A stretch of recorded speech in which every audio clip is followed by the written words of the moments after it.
Bismillah wa salatu wa salam ala Rasulillah. Peace and blessings be upon everyone. Welcome to a very special episode of The Scholar and the Student. I'm your host, Moss.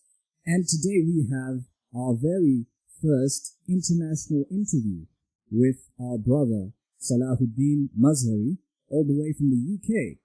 He runs a blog called Adventures in Fashionistan on Instagram. You may follow him.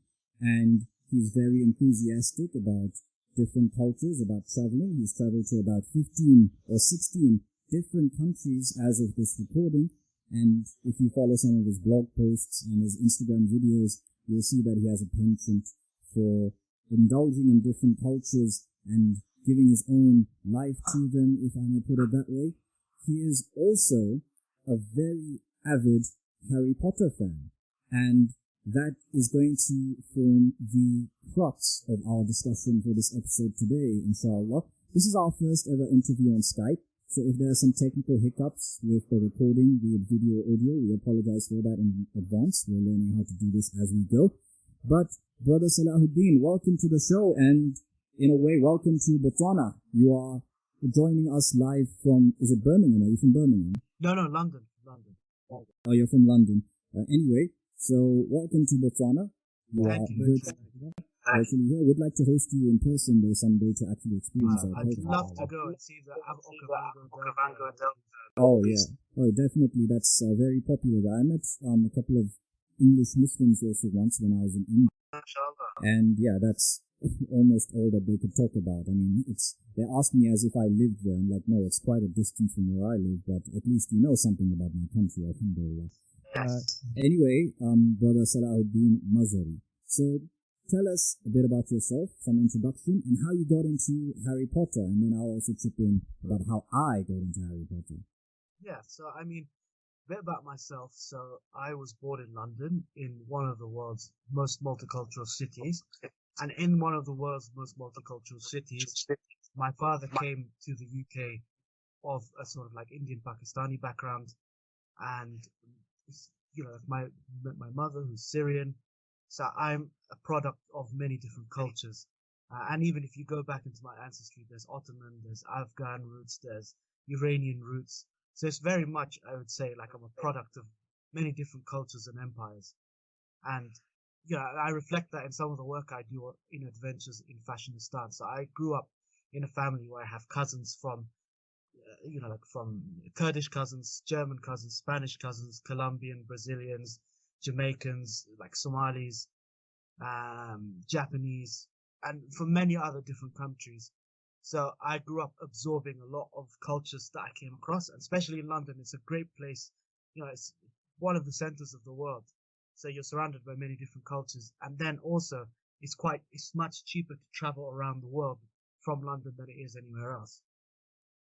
Than most places. So, Alhamdulillah, since a young age, I would say, since my father used to work in the airlines, I've traveled almost 50 to 60 countries within sort of like the 28 short years of my life. So, Alhamdulillah, I'm always sort of traveling and I'm always trying to learn, especially about different cultures. How I got into Harry Potter? That's a very good question. So my mother, for some reason, unknown to me, she bought the kind of cassette and CD series of the Harry Potter books, and she recorded them, and we used to listen to them growing up. And of course, a lot of parents would say that, oh, Harry Potter's shirk, or Harry Potter's about jinn and magic, and we shouldn't indulge in it or whatever. But then I saw how my mum would get very excited about that. For example, in the second book, you have the Chamber of Secrets, which is in a bathroom, and we know that one of the places that sort of jinns congregate is in a bathroom. And she started seeing all these parallels. So I got Harry Potter from the parallel of how my mum was listening to it and receiving it, and she's quite a religious woman. And then, but it's not. To be honest, I hadn't seen the sort of like real Islamic potential of Harry Potter until I read the last book, until I read book number 7, and that really opened my mind and my heart, because it's just especially when I'd reread it as an adult, so I'd see many of the themes like working on yourself and defeating the internal enemy, which is more important than external enemy. And that plays a big theme in the last Harry Potter book, and that resonated with me as a Muslim. SubhanAllah, that's quite the story.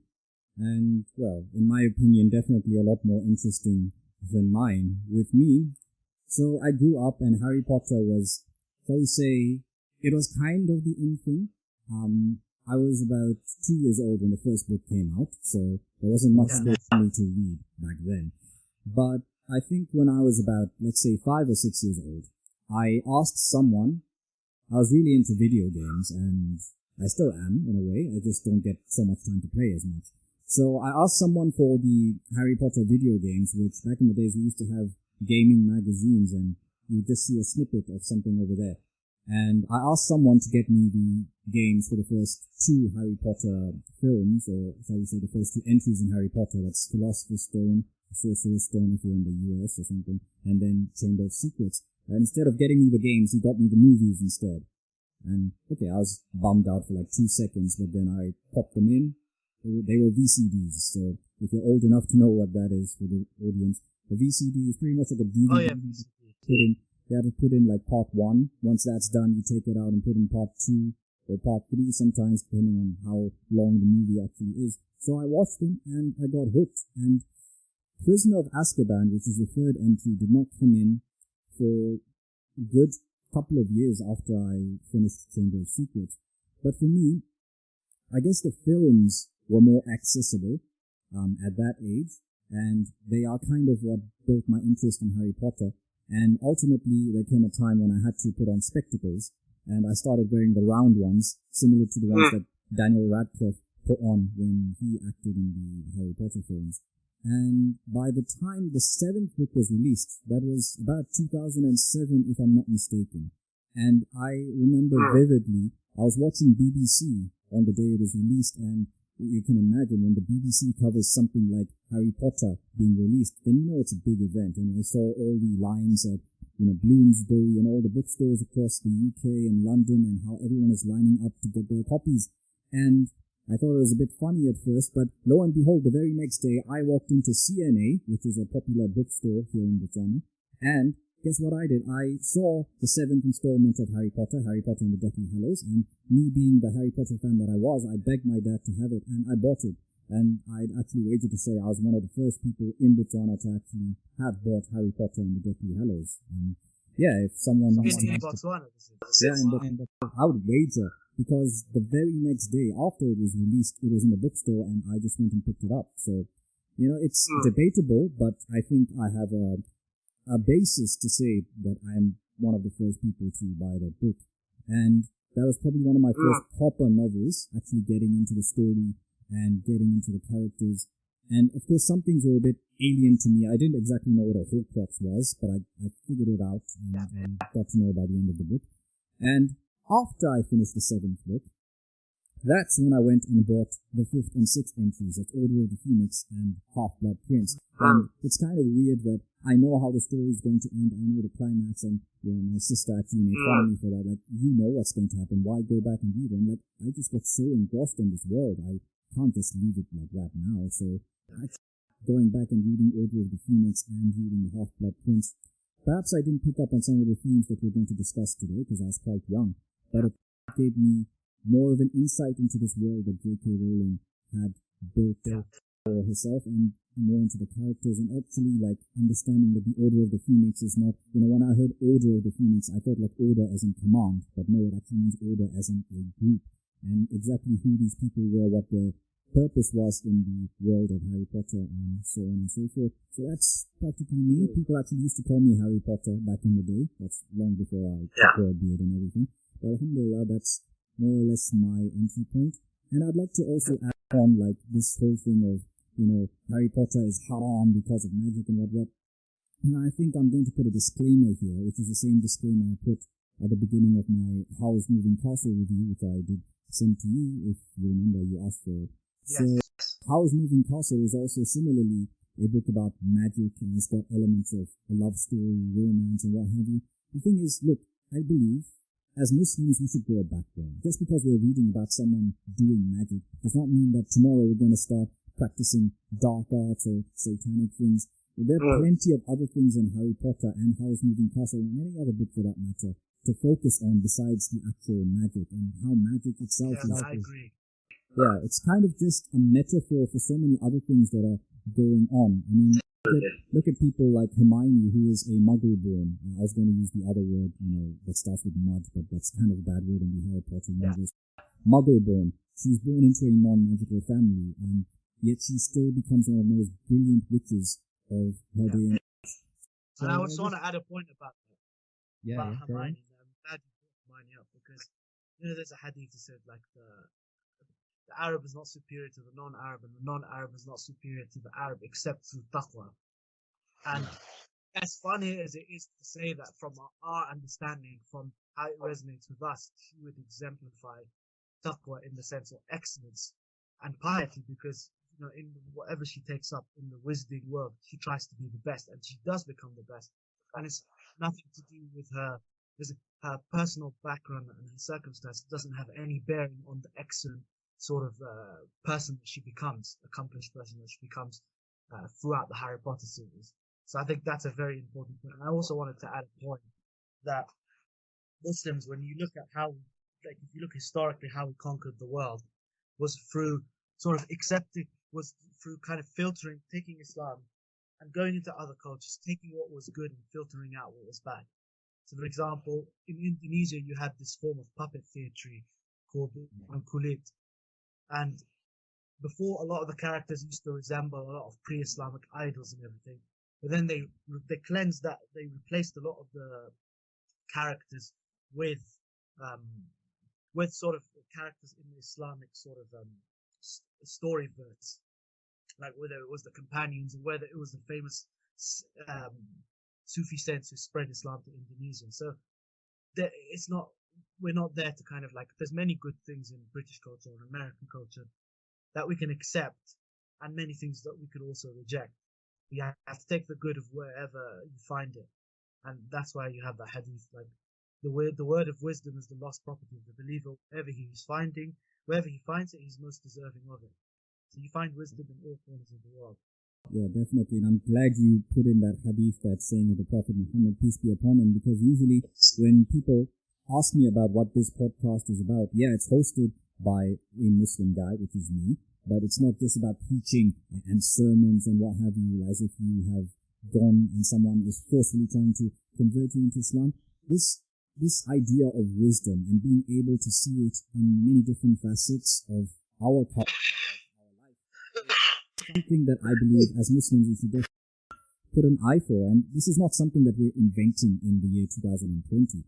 This is actually, it's been part of our tradition for centuries. You've mentioned about Indonesia. The Quran itself, when it talks about how a husband must treat his wife, it says bil ma'ruf, which in Arabic means with goodness, but that word ma'ruf in Arabic comes from the word and urf can be translated as your local culture. So if it is part of your local culture, that this is an out there example, but if it's part of your culture, or whichever part of the world, that you have to take your wife out for dinner every day, then Islamically, that is how you should be treating your wife. Of course, this isn't the case in the majority of cultures, but I was just giving an out there example for us to actually understand and follow. You don't have to be a bootleg Arab or a bootleg Desi in your appearance and the way you talk and what have you. We have so many different beautiful cultures in the world, not just, we talked about the UK culture, the culture of the United States. Look at the cultures. You've been to so many places in the former USSR. You've been to Chechnya, have you been to Turkey? Many times. Oh, of course. He's also a major Ertugrul fan. And there's so many products of human civilization that Islam is not here to destroy them. Islam is here to take them on and allow you to express yourself, express your creativity, and basically put more light onto this world, enrich our civilization, enrich this world, and at the same time, you have the opportunity to do something good for others and for your own self in the hereafter. Well, definitely. I think this is a great discussion, although it was a bit tangential, it was a bit of a digression. But coming back to Harry Potter, recently you gave a talk at Rumi's Cave, which Is Rumi's Cave in Birmingham? Why am I getting this mixed up? No. It's in London. So it's a community center in London founded upon the principles of Jalaluddin Rumi, of the famous Sufi mystic of 13th century, and it's an alternative space where they accept people for who they are. They also do like poetry performances. They do spoken word. They also do lots of Islamic talks, and they host events like mine as well. Okay. And they also feed the homeless as well. Wow, that's great. I think I'm getting this mixed up because there's a similar establishment which does almost exactly the same thing in Birmingham, and that's called The Cave. It's called The Cave, yeah. The Cave. That's different. But there are, they do some good work. I know some of the people behind it, and they're very genuine and sincere. They're a bunch of young people. Yeah, excellent. Anyway, I was saying that at Rumi's Cave recently, Brother Salahuddin, he gave a talk about Harry Potter and Islam, and inshallah we'll have that down in the description box below. And it went on for a good portion of about 2 hours. And if you could talk a bit more about what you said over there, but obviously making it a bit different for today's session, of course, for our podcast, and slip in something that you haven't said before. And yeah, basically, what exactly were you talking about when you talked about Harry Potter and Islam? I'm sure that some people would like to refute you for that, but if you could just encourage people to just calm down and listen to what our brother has to say about Harry Potter. Yeah. So I mean, first, before I go into the description, I remember watching a talk by a sheikh. I think his name was Sheikh Musa Richardson or something, and it was an hour and a half talk about why Harry Potter is shirk and bid'ah and haram. And I listened to it for an hour and a half, and for me, I think he missed there was a lot of points that he missed. He got caught up in all the trappings of the Harry Potter world. But when you dig deeper into Harry Potter, you find that there's a lot similar. And we're not saying that she wrote it with Islam in mind. But what we all have to understand is Islam is the primordial religion. Islam has existed in some form throughout human history. And also, storytelling has been the same throughout human history. That there's a protagonist, there's good versus evil, that he is fighting an external enemy. But before he fights as he's fighting that external enemy, he's defeating his internal enemy. So it's his struggle to overcome himself, as well as overcome the greater enemy. And that story has been existing in every single human culture since the dawn of time. So that story has been very much part of religious parable, that filters into the Harry Potter world. So that's the first thing I'd like to say. And then also some of the themes as well, which Harry Potter focuses on, resonate with us very strongly as Muslims. Death is a very key theme in the Harry Potter books. And I'll read out a quote from J.K. Rowling about death. She says, "My books are largely about death. They open with the death of Harry Potter's parents. There's Voldemort's obsession with conquering death and his quest for immortality at any price." And that's really, really key.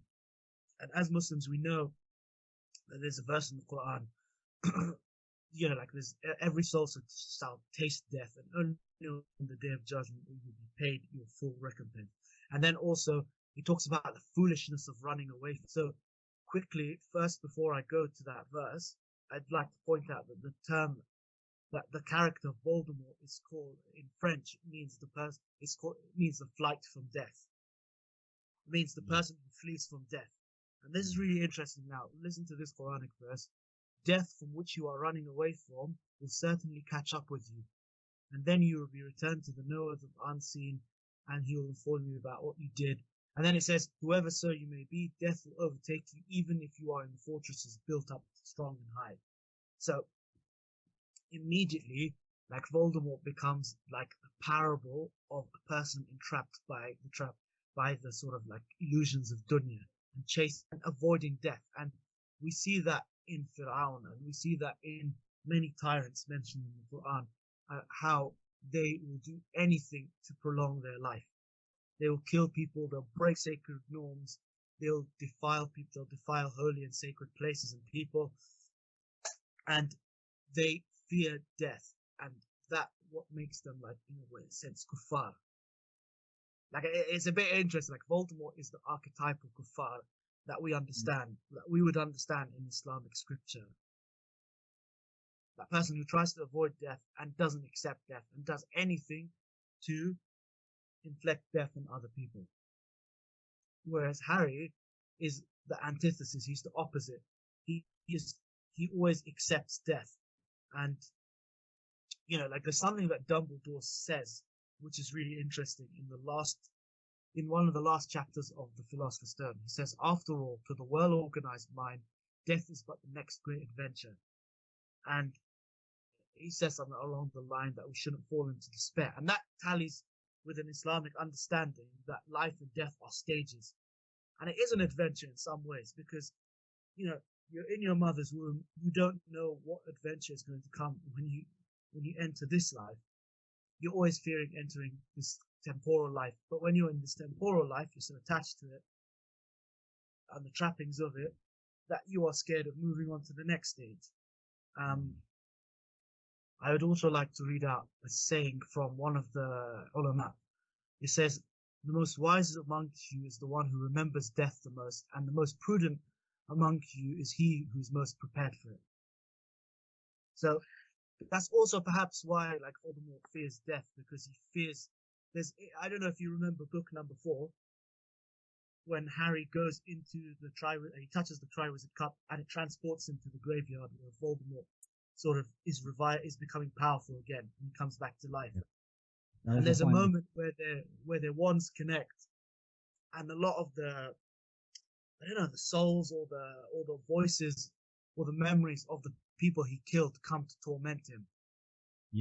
Perhaps that's also why he fears death, because he fears that he will have to come to terms and have to answer for a lot of the deaths that he inflicted. So of course he's scared of death. He's mortally afraid of it. And then also as well, there's this idea of accepting loss. And in the seerah, we see that it's a very prominent part of the seerah, because the Prophet ﷺ not only had to lose his uncle Abu Talib, his protector, he also lost Sayyidah Khadija radiallahu anha, who was his wife and his first support for the message. He lost his parents from a very young age, as well as his grandfather Abdul Muttalib. And then you see also Harry, like obviously with another disclaimer, we're not ascribing holiness or any of these to any of the characters in the book, but it's interesting that J.K. Rowling herself comes from a religious Christian background, and she admits that. So in a way that she writes a lot of her works like a religious parable. So if you're to follow the religious parable sort of angle, you see that Harry is tested he's an orphan as well, like he's tested with loss. At the very young age, he loses both of his parents to murder by the Dark Wizard Voldemort, and then he loses his godfather, Sirius Black. He loses so many people who died to protect him, and he's very much alone in the world and everything. And yet, it's also seen that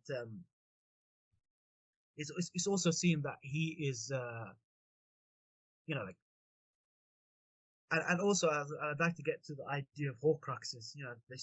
So for those of you who don't know, in the Harry Potter book, a Horcrux is so basically, if you want to prolong your life, you kill somebody, and that act of killing, it splits your soul into pieces, and you can place parts of your soul in different magical containers and different objects. And even if somebody tried to kill you, they would have to kill, like Voldemort creates 7 of these particular Horcruxes. You'd have to kill 7 parts of Voldemort to eventually kill him.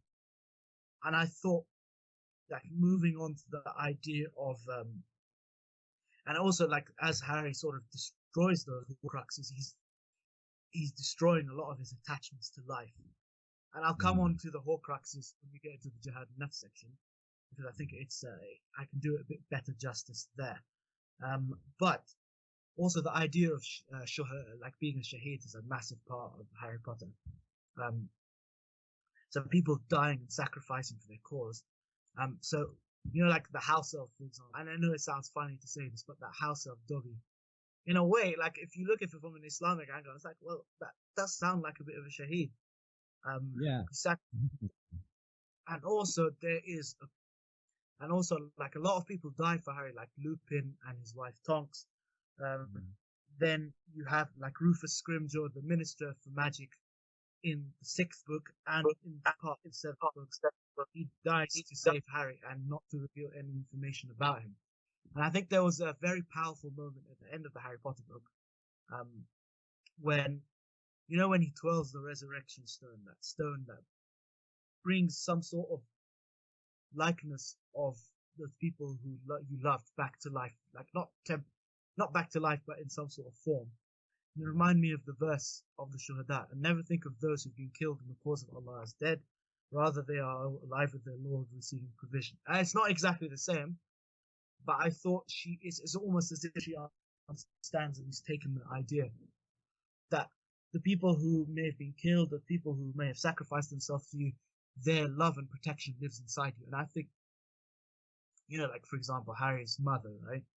Her death lives inside him in the sense that it's almost like he's protected from Voldemort and his relatives' house as long as he's his mother's relative.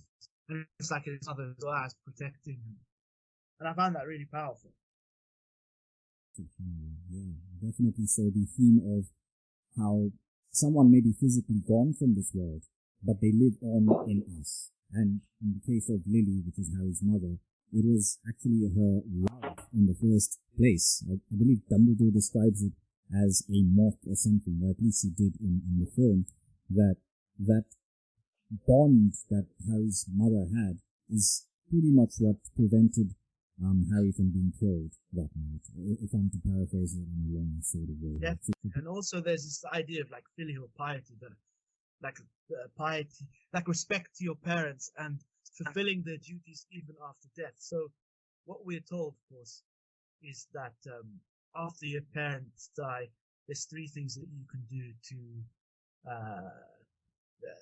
and you can remind me of all of them as well. Like 3 things you can do in their passing. You can sort of like keep making dua for them. You can donate charity on their behalf. And I don't remember the third. I'm also drawing a blank there, but if I'm to paraphrase a similar teaching, it is that, a person when he dies, 3 things that he leaves, but they continue to be a boon or an asset for him. So one of them was pretty much just what you said, but one of them was just the fact that he has a righteous child, and that just prays for them, for their salvation, and that's an asset for them. It's a good deed on their part, even though they don't have any means to affect this world anymore. They have left, but this righteous child prays for them and also elevates their status in the eyes of Allah. Yes. So of course it's not exactly like that in the Harry Potter series, but we see that there's a hadith when your father passes away, you keep up his friendships, and you see that Harry connects with with various sort of characters like Order of the Phoenix, as well as the Marauders, who are the sort of like who this trio, this quartet of Harry's father's friends. And he even does justice by them. So he tries, with Sirius Black, he tries to establish his innocence, and because he's his father's friend, and also he takes, and then also like Peter Pettigrew, although Peter Pettigrew betrayed Harry's parents, his old friends, to Lord Voldemort, Harry, instead of seeking revenge to try and kill him, actually tries to seek justice and tries to get him imprisoned instead. So you see this idea of mercy and respecting, and also it's even said that my father wouldn't have wanted this. So he knows he's very aware of the role and the good that he has to do by his parents. Excellent. So he's not letting his emotions get the better of him, even when it comes to man Peter Pettigrew, who was responsible for such a despicable act. He broke the trust of not only his father, but his mother as well, and plenty of other people who had sworn to keep the location, the whereabouts of James and Potter a secret from the Dark Lord. And then here's Peter Pettigrew, who just blew all that up. And on top of that, he made Sirius Black take the fall for all those acts. So definitely a very despicable man with a very despicable course of action. But Harry doesn't let that affect his judgment. He still wants justice to be done. Yes, exactly. And he wants to respect that old friendship that his father had with this particular individual, even if he's quite a despicable individual. And you see later in the seventh book that, he doesn't regret saving Peter Pettigrew because Peter Pettigrew tries to strangle him. But then Harry reminds him of a life debt that Peter Pettigrew owes him. And that moment of pity, shocks Peter Pettigrew. And, that magical hand that he had, that Voldemort gave him, strangled him to death. But the point, without going into so much exhaustive detail, but the point is we see that, mercy is a very key part of the series, as well as doing good by your parents. And I'll come back onto, when we get onto the jihad section, I will talk a bit about that. Excellent. So we've so far been talking about the theme of death and how it plays into the Harry Potter series. And I believe J.K. Rowling has said this as well, that, and you also touched upon this when you started, how Voldemort, basically the Cliff Notes version of what we've been saying all this time, Voldemort and his allies, his underlings, the Death Eaters, are just seeing how they can, number one, obviously they use death in their day-to-day acts to terrorize people and to have this sort of iron fist on the Wizarding World. But at the same time, Voldemort is probably the most scared, most afraid of death, and he's doing anything that he can to walk away from it. Whereas Harry Potter, especially in that seventh book when he goes and confronts Voldemort in the Forbidden Forest, he's resigned himself to death, that if I have to lose my life in order for my friends to be saved, and in order to put a stop to Lord Voldemort himself, let my life be taken for the greater good. Yeah, and then there's, when the Sahaba and the Tabi'een, and when they went to spread Islam around the world, they said to a lot of the emperors and powerful empires at the time, we love death like you love life. So we have, there is a thing that Harry's willing to accept death if it means that he follows his values and follows his instincts and follows what is right and true. Excellent. And on this point, getting to that stage of accepting that death is a part of our life can be daunting for a lot of us, since we are so attached to this material world. And for this, we need some sort of, not a cleansing, but we need to struggle. It's a lifelong struggle to come to terms with the fact that we are going to leave this world one day, and people will definitely get us. And I'd like to add, it had a personal resonance in me, because in the last year and a half, I've lost two very dear people to me. I lost my beloved father, and I lost my brother to cancer, and within a very short space of time. And for me, it was one of the hardest periods of all our lives. But I found there was a lot within the Harry Potter series, because periodically I'll reread the books, but the seventh book resonated with me on another very spiritual level, because it talked about, it's okay to be upset. It's okay to be grieving. It's nothing wrong with that. It's not, it's nothing wrong to be heartbroken, but it's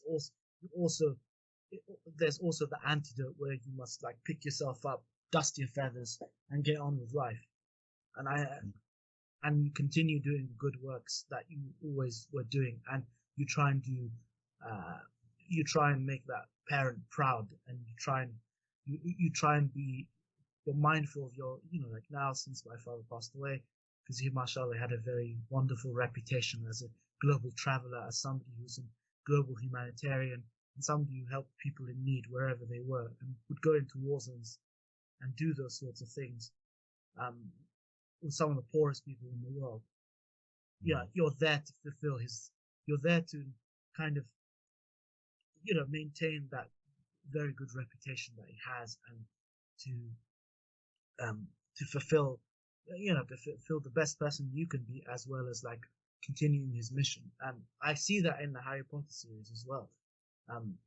He continues his parents' fight against evil and Lord Voldemort, and against racism, and against many things which plague that world. Definitely. May Allah grant your father and your brother the highest ranks of paradise. Amen.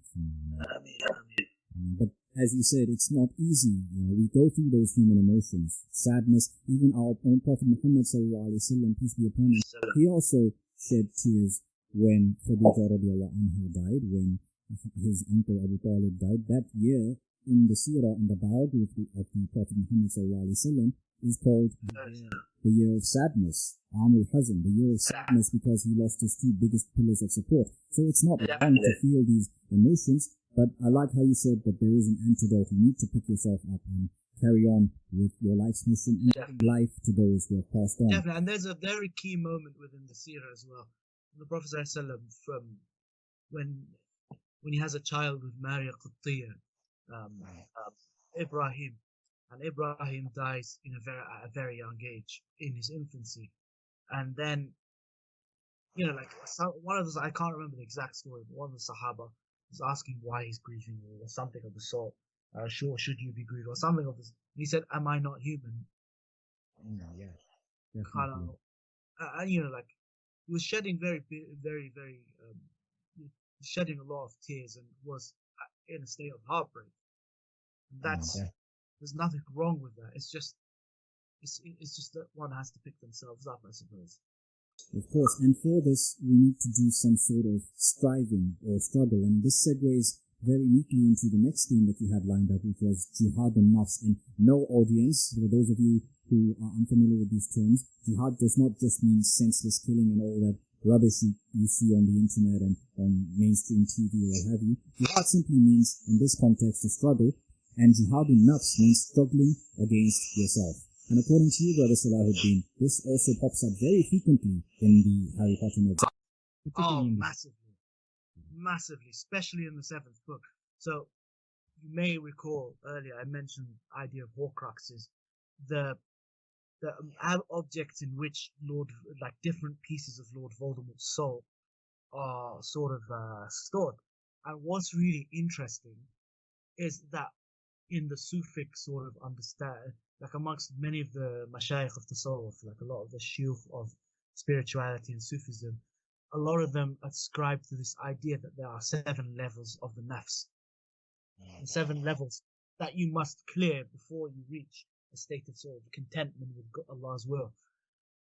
And there are 7 Horcruxes to destroy, and I found that parallel very interesting. And then I found the idea that amongst the last Horcruxes he destroyed, not the last one, but the second to last Horcrux he destroys is the Horcrux within himself.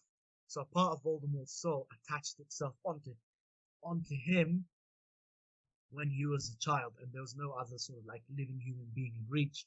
So that part of Voldemort, because his soul became really unstable, so that part of Voldemort's soul attached itself into Harry, and that it gave it gave Harry the ability to speak to snakes. It gave Harry the ability to kind of see visions and dreams into Voldemort's mind, but also sort of at some points it was to his own detriment having that piece of Voldemort's soul, and that shows you how important it is.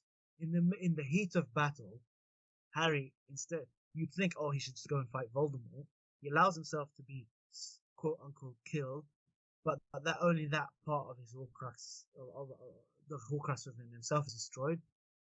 In the heat of battle, he goes to Dumbledore's office and sees Snape's memory, and he realizes that he is the last Horcrux. He's one of the last Horcruxes, or the unintelligent Voldemort made, and he does that in the middle of battle. Yeah, so it shows you how important it is. Your internal enemies sometimes. It's not only more important than your external enemy, but it also helps you defeat your external enemy. Without defeating the nafs, you can't defeat the external enemy. So it's like hand in glove. And I'd like to read you a hadith that I saw. The greatest jihad is to battle your own soul, to fight the evil within yourself. So it also reminds me of, I think after one of the battles, I think it may have been after Khandaq, but I'm not sure, or Badr. But he said after, we're going now to do the greater jihad. We're going to fight the evil within ourselves and the evil within problems we see within society. So I think it's not something that you just go to fight your nafs. You don't just go in a room, shut yourself in the dark and make dhikr.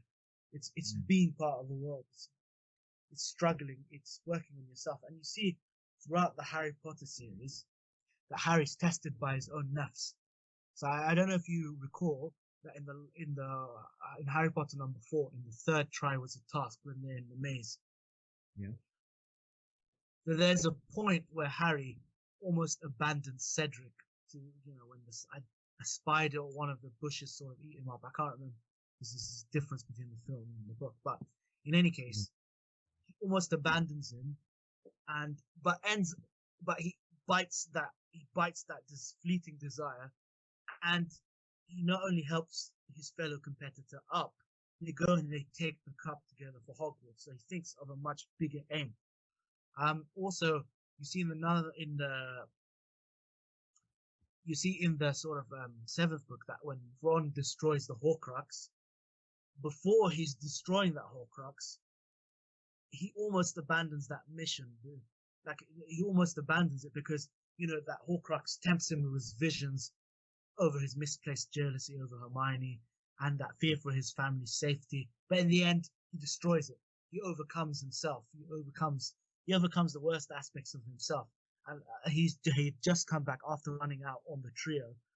And then also, you have this idea of, I don't know, Voldemort is almost like Shaitan in some ways, because he implants false ideas into people's heads to divide. So in Ron's head, he implants false ideas that Harry has something going on with Hermione. Also implants false ideas that Harry doesn't care about his family's safety. And, he gets like flat. But then also, if you remember in the fifth book, Harry is fed a false vision. Is fed a false vision about Sirius Black being in the Ministry of Magic. So Shaitan does that. He feeds false visions to people. And I think one of the awliya, there's a really interesting vision. I think it was Abdul Qadir Jilani, but I don't know for sure. But I do know it's one of the awliya. He has a vision of temptation, that he's reached a spiritual stage, and the voice tells him that he doesn't have to pray anymore.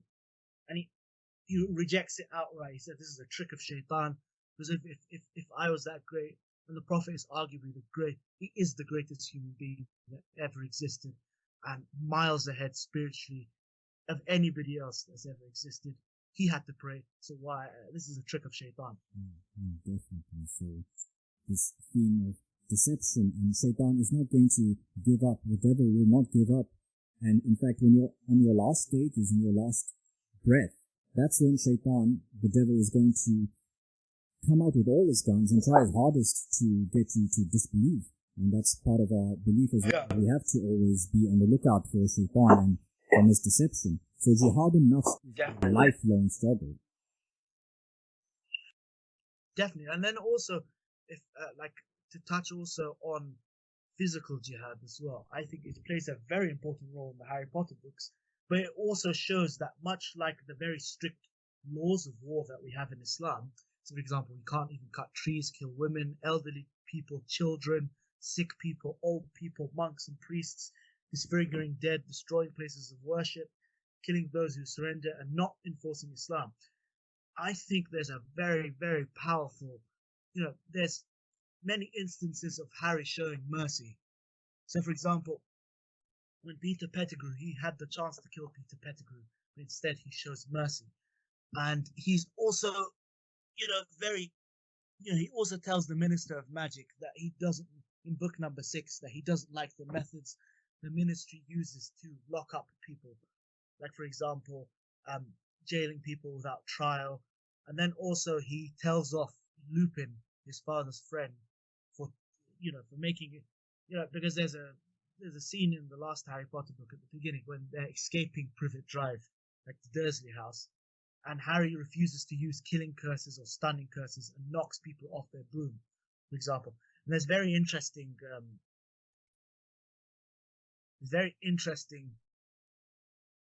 quote that Harry says. He says, I'm not going to blast people out of my way just because they're there. That's Voldemort's job. And there's an identification. There's a certain ethics of battle or lack of ethics of battle associated with the kuffar, or associated with those who are your enemies. Your enemies are the one who's supposed to lack mercy. And you see, there's parallels in Islamic history. So, Omar Mukhtar, the famous anti-colonial warrior who resisted the Italians, His soldiers captured, his mujahideen captured Italian troops, and they asked if they could mistreat them. Omar Mukhtar said, no, you have no permission to mistreat them, for they are not your teachers, just because they did a certain way. And then also Salahuddin Ayyubi, despite the Crusaders in 1095 killing almost 70,000 people and being up to their knees in blood, when they conquered Jerusalem, when Salahuddin reconquered it in 1187, he peacefully treated, or he gave the rite of passage for any sort of people, any sort of the kind of European Christian inhabitants who wanted to go back to their homeland and everything, and he didn't kill them, he treated them with mercy. And then also the Prophet ﷺ, we see that in the Fatah of Mecca, like the conquest of Mecca, he said, this is today's a day of mercy. And a lot of, the Quraysh had expected a massacre, but they were treated with the utmost respect and mercy. And then I'd like to finish this section off with the Quran. It says in Surah Baqarah in verse 190, fight in the way of God against those who fight against you but do not transgress. Indeed, God does not like transgressors. So you see, this idea is ingrained in the Harry Potter series, that you fight only to establish justice. You don't fight for the sake of fighting. You don't fight for your ego. You don't fight to kill. You fight for higher ethics. Just to add on to this conversation, this is a far cry from Voldemort and this pure blood supremacy ideal, because exactly, if you read around the Harry Potter books, I don't recall how well the books explored this, but the reason why people such as Salazar Slytherin and ultimately Voldemort, who is his descendant, why they took up this pure blood supremacist ideology was because in the Harry Potter universe, in the Dark Ages, similar to our world, in medieval times, the Muggles, the non-magical folk, would persecute magical people because they believed they were witches and they'd be burnt at the stake and all those things that you read about in all these medieval novels. And what Salazar Slytherin and other pure blood supremacists said is that because they treated us like that for so long, now we have the upper hand. That's why we don't want any Muggle-borns to come to Hogwarts. That's why we want... Definitely. And you could see, for example, in the last book, when that Muggle studies teacher is killed in such a brutal way, and Voldemort expresses so much disgust that she could teach them to sort of like Muggles and like the wizarding kind can live together, and he subjects her to a very brutal death. So not only kills her, he has a snake go and eat her. And then you see that sort of level of bloodlust and depravity that is there. I'm glad you brought the kind of pure blood supremacy, because actually I wanted to say a lot on racism and social justice within the Harry Potter series. So with first starting off with Prophet Sallallahu when his message, social status of people in society, whether it was the enslaved such as Bilal radiallahu anhu, who became the muazzin, who became responsible for the call to prayer that we hear 5 times a day for the last 1,400 years plus, to be recited by a black man in Arabian society who would have been treated like dirt. And in many societies, unfortunately, to this day are treated like dirt. But Islam gave him that elevation, that respect. Also, you see that women in Islam are given respect, like being the first martyr in Islam, Sumayya radiallahu anha, being martyred, and the ending of the burial of female infants, also the limiting of polygamy, as well as the institutionalization of spiritual equality. And then also there was a Sahabi of the Ansar who was a homeless person who was married, whose name was Julaybib, who was married by the Prophet ﷺ to one of the women of upper class society of Medina, and it shocked her father, of course. But so people who are at the lowest of Arabian society, like the enslaved women, young people, were given a new role in this new order of the Prophet ﷺ. Again, we're not making any equivalence here, but it's interesting that the sort of mission of Harry Potter, or like the mission, it's just as much about fighting the racism within their own society as it is about defeating Voldemort. And also a lot of socially marginalized characters and communities are given a lot of prominence by Harry and Dumbledore both. So I'll give an example here. So the Weasley family, not although they're pure blood, they're looked at as being looked down upon by the pure blood society for being supposed blood traitors, like being too friendly with Muggleborns. And also they're looked down on for being poor, but they play a massive role in Harry's struggle for truth. Ron's his best friend, and then he ends up marrying Ginny.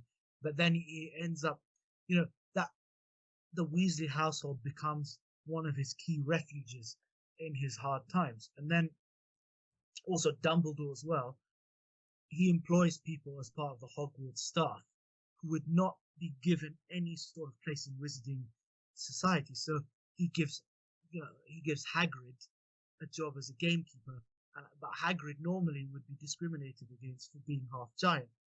Also, Lupin is given a job despite being a werewolf. And then also you see the antithesis in Dumbledore by Professor Umbridge, who ruthlessly persecutes any sort of like half or non-human being and makes them hard to hold jobs and everything. And also you see Dumbledore employs the Centaur Firenze in book number 5.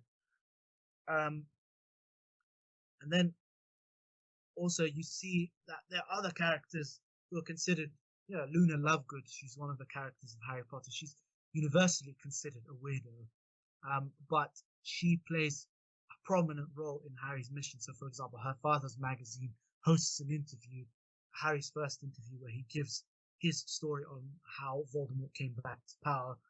And she also accompanies Harry on his Ministry of Magic mission to save Sirius Black. And we mentioned Hermione earlier, and I'm glad we did. But it's interesting that although she's from Muggle parentage, she breaks all the ideas, and she fits very much of this idea of piety, of taqwa, that we understand, that she excels and becomes the best person. She becomes amongst the most knowledgeable people in wizarding society. And it doesn't matter what lineage she came from. And also as well, like I see a lot of Muslims, it's almost like some Muslims adopt a pure blood supremacy sort of attitude, whether they refuse to let children marry outside their race, and the like. And then also as well, you see that there is a philanthropic element amongst some of the characters in Harry Potter. So when Hermione, she's campaigning to fight a lot of the sort of like inequalities in wizarding society. So has an egalitarian streak towards house elves, towards goblins. And then when she later becomes a ministry official, it's mentioned in some of the appendices of Harry Potter. She fights for the rights of house elves and everything. And then also you see amongst a lot of the Sahaba, a lot of them freed slaves. So it's not just like you see in Harry Potter, it's not just fighting the enemy Voldemort, but it's also fighting for a more fairer society amongst your friends and standing up to your friends who hold racist attitudes and fighting social vices such as bigotry. And then also what's really interesting in the last book, it's very much a fight against racism as anything else.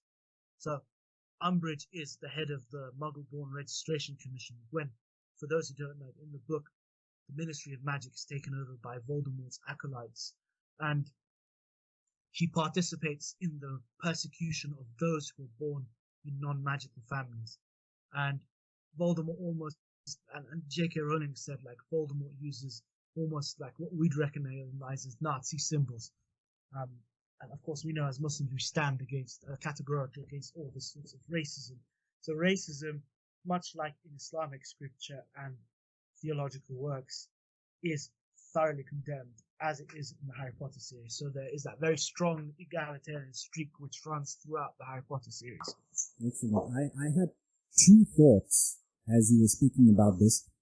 First of all, it seems that J.K. Rowling really wrote a lot about diverse characters without actually putting that at the forefront of her mind. I mean, I know she's gotten a bit of a reputation lately for making some changes here and there and talking about character sexuality and how it wasn't addressed in the books, but it was addressed in some random interview over there, so she gets a lot of flack for that.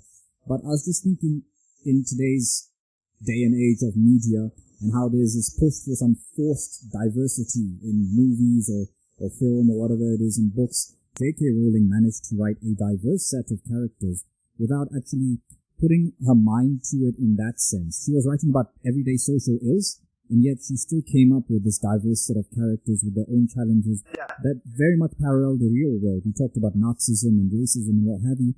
The other thought that I had as we were going through this is that, you know, these challenges of racism, of supremacy and what have you seem to be a universal human problem. Exactly. The way we look at it as Muslims is that Islam came as a solution to these problems that humans have, you know, accumulated over the years. So naturally, when we look at something like Harry Potter, which parallels real-world problems, obviously we're going to see a parallel with Islam because Islam is a solution to those problems. Exactly. So, you know, you will see, and a lot of things will resonate. And there is this idea that, you know, even the way the Quran is written, it's not there to give you so many details. It's there to give you just enough details so it maintains the universality of that message. And that universality of that message can be applied in whatever you view in life, whatever you interact with. So what I'd like to encourage people is to be sort of like acquainted with your Islamic texts and your Islamic frame of reference. And you can view the world from that frame of reference. And there's a lot of things you'll find actually. There's good people everywhere, wherever you travel, you find goodness. And also, in a lot of, you know, like Harry Potter is a product of British society, very much so, in Western society.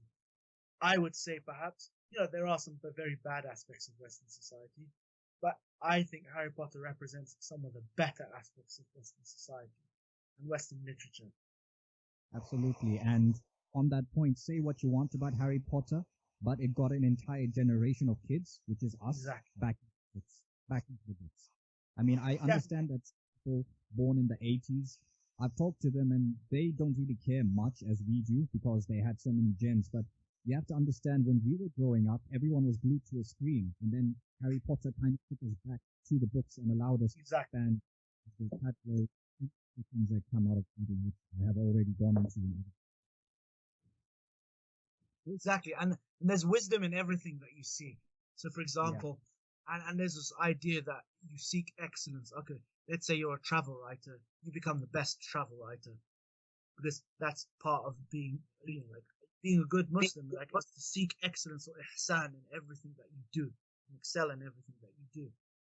And you know, you take the best lessons from the society, and Harry Potter is one of the prime examples of excellent literature within the Western world. And, you know, we have to sort of engage with it just as much as we should engage with Dante's Inferno or I don't know, like Kant or Hegel's or the Renaissance literature or the Romantic period of literature and everything. And obviously there are things that we will question as Muslims. There are many things that won't sit with us very well, but there is an underlying universal message there of truth versus falsehood.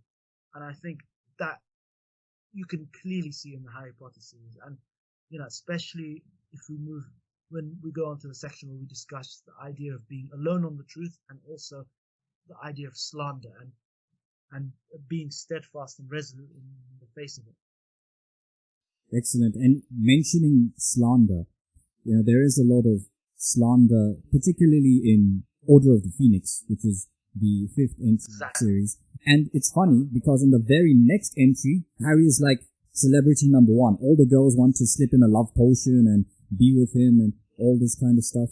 And this kind of dynamic got me thinking that whatever troubles you're going through in the world and whatever popularity and fame you've got in the world, all of that to a level is very superficial. in the 5th book, look how superficial the slanders against Harry are. We know the truth. We know that Harry did see Voldemort and Voldemort really has returned, but no one wants to believe him. And in the next book, he's become this celebrity, icon, pop star kind of thing. Everyone wants to get with him, but those girls who are slipping in love potions and Ron is drinking them, those girls don't really love Harry. If we were to put ourselves in Harry's shoes and think that, hey, this girl has a thing for me, but does she really? Or does she really?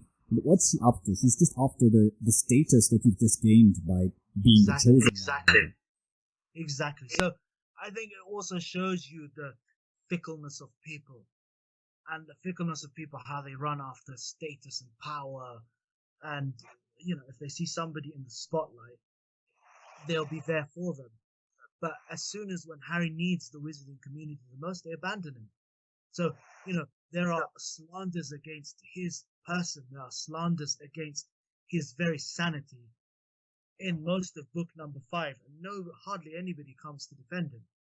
And it shows you that as Muslims, we're used to being alone on the truth, like used to being persecuted for being alone. The Prophet ﷺ was persecuted for like a lot of the Meccan period. And it wasn't until towards the end of his life when he reconquered Mecca that he won the respect of Arabian society. And it's almost like that, I feel, with the Harry Potter series, that Harry is, persecuted for his beliefs. And they use a lot of sort of methods to, first, they try to silence him.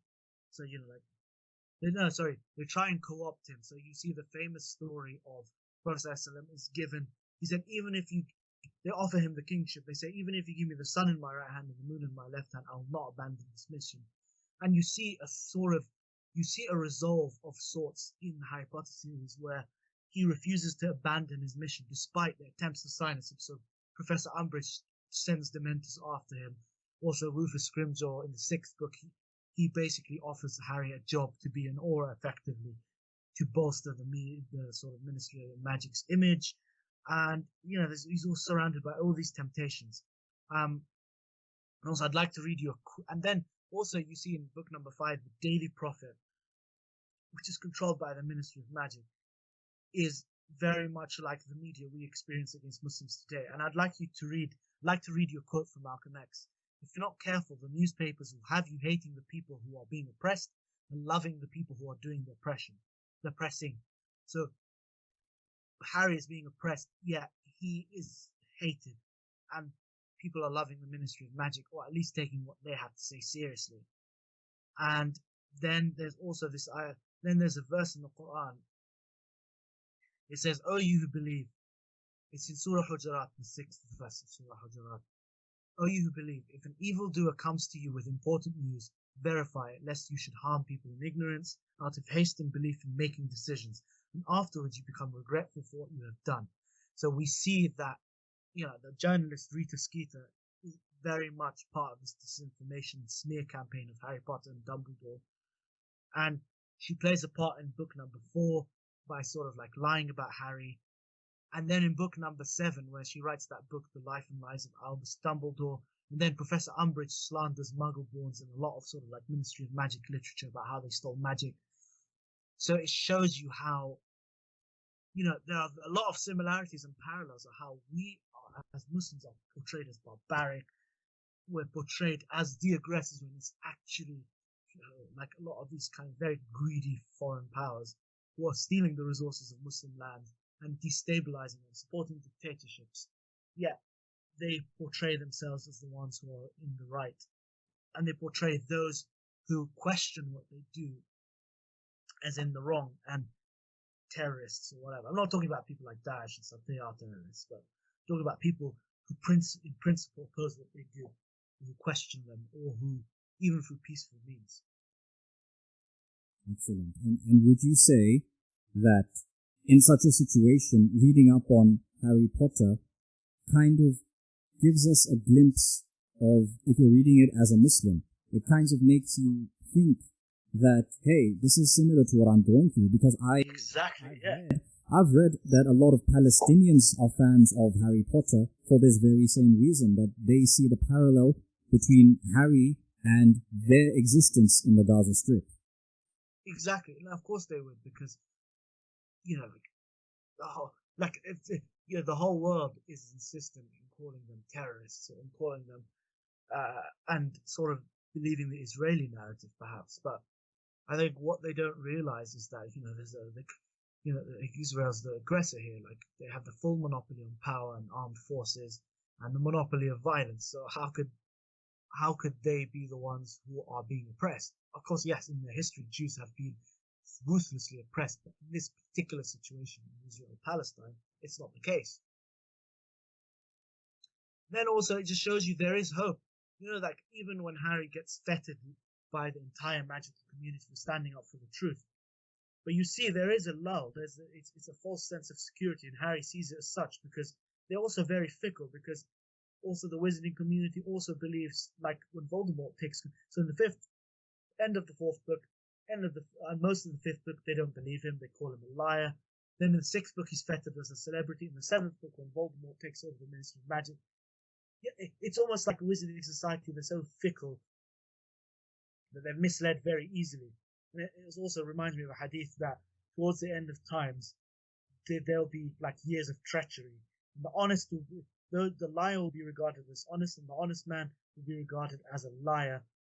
And the Ruwaybida, or those who are seen as like base men, who control the affairs of the people. And people are very easily misled. So it shows you, one, be very careful what you believe, what you read in the media. But I think, two, also that there's always vindication. Allah will always vindicate you. And, Prophet ﷺ was vindicated. Many times throughout our history, we were vindicated for being on the truth. You see also Harry in the sixth. Everyone then starts to vindicate him. So Cornelius Fudge, who was the minister of magic during the fifth book, people are screaming for his resignation by the sixth book because of the failures in recognizing Voldemort's return. So he is punished. Also, Umbridge, at the end, it says on Pottermore, one of the sort of like Harry Potter sites, that she was sent to Azkaban for her crimes against Muggleborns. So, those who are the Zalimeen, like the oppressors, the criminals, they face their recompense in both this world and the next world. And Allah will always validate you for being on the truth. And you see that in the way that Harry is then treated as a hero for the rest of his life. Definitely. So always have that optimistic outlook in life. It will get better, and definitely you will have your true reward from God, from Allah subhanahu wa ta'ala. Definitely. And also, just not to, like, especially in the Muslim world, there's many times in the Muslim world where in many historical instances, where we felt an absolute hopelessness. And going to Ertugrul, I'd like to mention this. In the Ertugrul series, like, you have a small Turkish Muslim tribe, while the Seljuks have been defeated, the main sort of power, and they're subject to the dictates of the Mongols. Then you have the Byzantines, and then you also have the Crusaders, and they have to fight this threefold threat. Yet, amidst all that pressure, they're all able to build the Ottoman Empire. And to make a connection between Ertugrul and Harry Potter, I found it really interesting. I don't know if you remember that in Ertugrul there's these people called the Whitebeards. Yeah. Aksakullah. And also in the Kurulus Osman series, you have Osman and Sheikh Edebali. Oh yeah, definitely. And he was the one. You can all read this. It's not spoiling anything for anyone. You can just find this on the internet.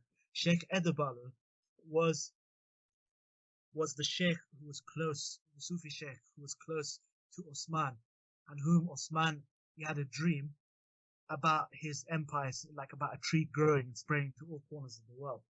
And it shows how secret societies, small secret societies or tariqas, or have had a role in the expansion of empires and the creation of a new order. And it's not a coincidence that the Order of the Phoenix occupies that very same role. And I just thought of that this morning, actually, because I was watching this week's episode of the successor series of Ertugrul, Kurulus Osman. And that came to my mind. The Order of the Phoenix is very much like Sheikh Edebali and his Murids, or is very much like the Whitebeards during Ertugrul's time, and very much like a lot of the kind of ulama and mashayikh who were very close to the Ottoman sultans. So, for example, when Mehmed the Conqueror conquered Istanbul, he was guided to the grave of they say he was guided to the grave of Abu Ayyub al-Ansari, radiyallahu anhu, by the Naqshbandi Sheikh of the time, Akshamsuddin. So there's a lot of you see that there's these sort of like wise people who operate in the background and in total secrecy, but yet they're doing like fundamental, important work. And Lord of the Rings, I'd like to add Lord of the Rings. So Lord of the Rings, you have the Society of the Fellowship of the Rings, or the council in which like Galadriel, Gandalf, and Saruman occupy, the White Council. So like all these sort of like secretive bodies who are there behind the background. You wouldn't know of them, but they're doing fundamental work to fight the evil in the world. Obviously, Saruman becomes evil later, corrupted and tempted, whatever. Oh, I just wanted to add another point about Jihad and Nafs that I forgot. I just remembered. It's interesting that Harry, because he's dealt with his nafs, he's able to kill Voldemort. Whereas Voldemort, because he never deals with his nafs, he never comes to terms with the evil that he is, he ultimately gets killed by his own mistakes. So even when he couldn't kill Harry as a baby, the spell backfires from his wand and he's reduced to nothing but spirit. Also, his wand can't defeat Harry's. And also, there's many times he tries to kill Harry but can't, because of the Harry's sort of like purity, and also the sins and nafs that Voldemort hasn't come to terms with dealing with. And also ultimately Voldemort gets killed by a spell from his own wand. So, which bad. Yeah, would you say that this shows the importance of, in addition to doing whatever you have to do in the physical world, to always maintain a spiritual connection, whether it be, we talked about secret societies, having someone as a mentor to guide you spiritually, or just being in touch with your spiritual energy, and as you make your effort in this world, have that moral compass to guide you through those gray areas. And even in, like, for example, in the secular world, we all have mentors. Like, let's say we are in the corporate world. Let's say you work in investment banking. If you have a mentor who can guide you how to sort of like spread your investments, perhaps also how to develop your personal character, your public speaking skills. And also in Islam, we have the same sort of school. And then also in Western society, historically, we had like guilds and knightly orders and idea of chivalry, where you are a band of brothers and you stick to certain rules. Even to some extent, the Knights Templars may have had some of these rules, where they stick to a certain like knightly code, which is you don't kill women, you don't kill children. You always, if there's a woman in trouble, like a damsel in distress, you go and save her, sort of thing. And also, you only fight people who are capable of fighting you. And yes, you do have that in the Harry Potter series. So, going to Sheikh Abd-Allah in Ertugrul, there's like, and this is a story you don't have to watch the series to know. You just know it from history. That Osman he falls in love with the daughter of Sheikh Abd-Allah, and he's refused 3 times. And then he's basically, his ego is constantly checked. Of course, he marries her in the end, but after a dream in which he's seen as sort of the founder of the Ottoman Empire and everything. And then Dumbledore is always checking Harry, always keeping Harry in check. And his friends are always keeping him in check. They are always sort of there to tame his ego. So the element of patience, forbearance as well. You don't always get what you want when you want, but you get it. Exactly. Allah's timing is the and best. Sometimes, no matter how great a person you are, you have to have someone to take you down a notch or two. Definitely, to keep you grounded in reality, I would say. And would you say that in Ertugrul, I've only watched Ertugrul until like season 3, I'm still catching up, but I do know what happens in Kurulus, Osman. Would you say that the dynamic between Ertugrul and Gundogdu kind of parallels this bringing someone down to reality in a way? Although we know that Ertugrul is the hero of the series, and Gundogdu is just like a side. But Gundogdu takes a very realistic approach to whatever they're doing, and always, to him, it seems that Ertugrul is always chasing his desires or his dreams, or chasing Halima Sultan to some palace over there, where Gundogdu wants to bring him back down to reality. Yeah, and you see that also with how Ron and Hermione treat Harry. So, but also sometimes, to flip that relationship on its head a little bit, if you don't mind, you see that sometimes, even amongst your friends, they're not going to believe, even your even the people who love you the most. So for most of book number 6, nobody, like, it's Ron and Hermione do not believe that Malfoy is a Death Eater, has become a Death Eater. And they completely underestimate his threat. Yet Harry sticks, even he stands up to his friends with that belief, and he's even willing to sort of be, have their eyes being rolled at him, or for them to shout him down, but he's willing to maintain that belief. And also, you see with Ertugrul and Gundogdu, Gundogdu sometimes thinks a bit too much of realistic.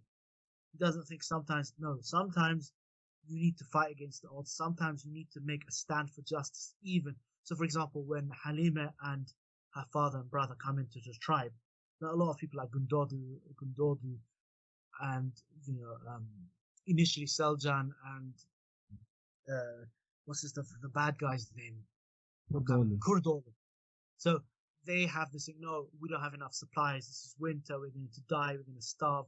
We are being pincered by the Crusaders and the Byzantines. There's no way we can afford them any hospitality and whatever.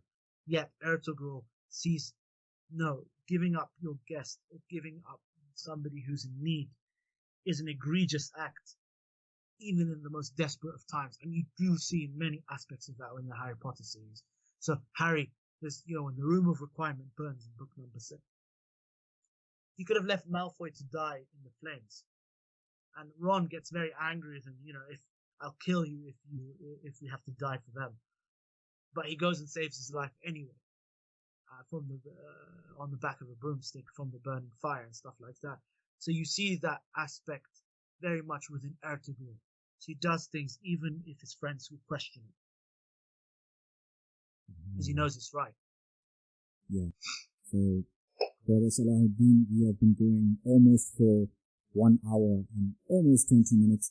So we've discussed a lot, Alhamdulillah. I really enjoyed this discussion. I'd like to have you on again to discuss more topics. Inshallah, I'd love to. Inshallah. So is there, in addition to what we've already said about Harry Potter and Ertugrul, I brought my book today. So is there any... Aywallah. Aywallah. Anything else you'd like to say? Any final parting words? And of course, where can we find you besides Instagram? Do you have like a proper blog somewhere? Or? Well, I'm in the process of setting it up, so just do stay tuned. I'm getting together a blog where I kind of detail a lot of my travels, put all my photos together. So I'm just collecting a lot of material I have over the years, and inshallah should be up within the next few months. Inshallah, may Allah make you successful in that. And it was great to have someone who also has a passion for literature and Ertugrul, Lord of the Rings, you mentioned, Harry Potter. It was great to finally find someone like yourself that I could have this conversation with. So, dear audience, we hope that you enjoyed this session, that you learned something. Hopefully this inspires you to go and read the Harry Potter books, if not all of them, at least the ones we talked about, and actually decipher these things. I probably will revisit this series again because as an adult, there are many more things. Out of interest, Brother Salahuddin, have you kept up with the Harry Potter series since the 7th book and the 7th? Oh yeah, like when The Cursed Child came out, I kept up with it. We do not talk about that travesty. I mean, there were there were good elements in it, but I felt that it wasn't totally written by her. So her sort of narrative voice got lost in the cacophony of other ideas. Yeah, and on top of that, what about the Fantastic Beasts series? Yeah, I do keep up with that. I mean, plus, for us as a family, we go as brothers, as siblings, and we go and watch Fantastic Beasts. And in our family, like because we all grew up like very close in age to each other, so we are like big fans. A lot of my cousins came to the Harry Potter and Islam talk and stuff like that. One of my cousins and her husband came all the way from Cambridge, so yeah, it was nice. And they were tuning in from different parts of the world, so alhamdulillah. MashaAllah. So, that being said, maybe one day we'll do a similar podcast about the Fantastic Beasts series once it has concluded. Yes. At the moment, it's really in its infancy. We can't, I guess we could nitpick a few things, but let it finish and then we'll have a session, inshallah. Any final words for our audience in the time? Final words I say to viewers: keep an open mind. Remember that there are bad things that you have to fight in whatever society that you're in. Also remember there's a lot of good things as well, which point back to universal truth. Because remember, at the end of the day, every society has received the divine truth, but it may have got lost along the way. Western societies are no different. They have perhaps, way back in the past received the messenger from Allah and everything. And perhaps, obviously, it's very much distorted, and you see that with Christianity, like how that's become distorted, the idea of the Trinity, whatever. But if you strip through all of that, and even like Norse mythology or any sort of mythology that you see that there are some very timeless Islamic and universal values within that. And also, and a paper I would recommend for everyone to read is by Dr. Omar Farooq Abd-Allah. It's called Islam and the Cultural Imperative. A fantastic paper. One of the best papers I've read. I think we'll link that down in the description. Brother Salahuddin, Jazakallah khairan for coming on, being our first international guest and taking your time out of your day. I know you weren't feeling the best this morning and you've got other things to do, but thank you for making time for me and everyone else. Very welcome. Inshallah, I'll come and visit you in Botswana. Oh, most welcome, most welcome. And as a final sort of thing, I see that you're wearing the Marauders map shirt over there. Yes.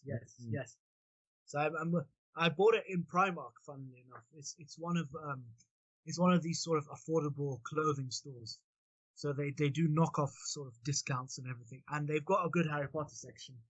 And obviously a lot of it's been reduced, but in that section, I bought this about a year or two ago, I think. MashaAllah, I think I should get myself one of those as well. But once again, Jazakallah khairan, thank you very much for coming on, Brother Salahuddin, and we wish you best in everything that you do. Ameen. Alright, Assalamu alaikum. Wa alaikum assalam wa rahmatullahi wa barakatuh. Hope you all enjoyed this very special session of The Scholar and the Student. Peace out.